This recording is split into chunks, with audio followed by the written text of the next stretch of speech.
तरफ ये हमारी खुशी का दिन है, वहीं आज हमारे यहाँ किश्तवाड़ का जो वाक़या हुआ, दिल रो रहे हैं, आंखें नम हैं। खुदा करे कि जिन्होंने अपनी जानें इस कल के इस हादसे में खोई हैं, उनके लवाकिन को सब्र जमील अल्लाह अता करे, और जो अभी मिसिंग है हमारी दुआ है कि वो ज़िंदा पाए जाएं। सर, जिस तरीके से सुप्रीम कोर्ट ने 8 वीक दिए हैं इस रिस्पॉन्ड के लिए, तो किस तरीके से आप देखिए, हमें मालूम नहीं है कौन सुप्रीम कोर्ट गया। यहाँ हमारी रियासत जो पुरानी थी, इसकी एक सबसे बड़ी बदकिस्मती है कि यहाँ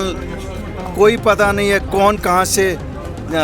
उठता है और कैसे सुप्रीम कोर्ट जाता है, और सुप्रीम कोर्ट कैसे हर एक की पिटिशन वहाँ उसको सुनवाई करते हैं। ये समझ नहीं आती ये कौन सी फोर्सेस हैं। मुझे लगता है ये वही सियासी जमातें हैं जिन्होंने, या उन्हीं सियासी जमातों के कारकुन हैं जिन्होंने 2019 में भी एक गैर दानिशमंदाना इक़दाम किया, जब उन्होंने 370 और 35A को सुप्रीम कोर्ट में चैलेंज किया। एक पॉलिटिकल मसला था, इसको पॉलिटिक्स के ज़रिए से पॉलिटिकल जो लीडरशिप है मुल्क की, उनके साथ बात करनी चाहिए थी और पॉलिटिकली रिजॉल्व करना चाहता। जब हम अदालतों में जाएंगे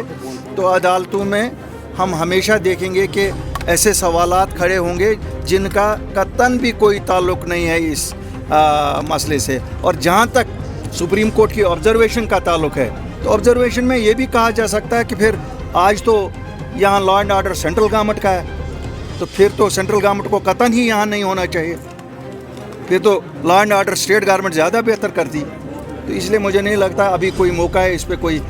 विस्तार से बात करने का, लेकिन हम बात करेंगे और ये फोर्सेस को भी नंगा करेंगे जो कोर्ट के दरवाजे खटखटा रहे हैं और ये कोशिश कर रहे हैं कि जम्मू कश्मीर के लोगों का जो हक़ है वो उनको ना मिले। लेकिन अल्ताफ़ साहब, सेंटर के पास लगातार गुहार जो लगाई जा रही है,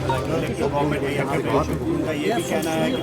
सुनवाई नहीं हो पा रही है, जो सेंट्रल गवर्नमेंट की आप बात करें, तो ऐसे में कोर्ट के बगैर वो क्या चाह रहा है? देखिए साहब, उसमें भी एक हमने इनको पहले भी कहा था, यहाँ के जो पॉलिटिकल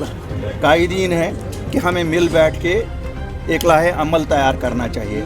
अब जब हम लाहे अमल तैयार नहीं करेंगे तो फिर हम कहेंगे कि हमारे पावर्स नहीं है, हमारा ये नहीं है। हम तो पहले थे जिन्होंने ऑफ़र किया था, जिस वक्त ये पावर सब LG साहब को सौंपे गए थे, आपको याद होगा, यहाँ ही इसी लॉन में प्रेस कॉन्फ्रेंस हमने इनको कहा था मीटिंग बुलाइए, सभी सियासी कायदीन इख्तलाफात को एक साइड रख के इस पे एक कामन लाए अमल करें। लेकिन बदकिस्मती से जो ये जमातें हैं या पावर में हैं या जो अपोजिशन में हैं, उनके कोई इंटरेस्ट नहीं है कि जम्मू कश्मीर को अपना रियासत का दर्जा वापस मिले, या जम्मू कश्मीर के लोगों को जो उनकी मांग है कि उनके स्पेशल इख्तियारात वापस मिले। ये लोग ही उसमें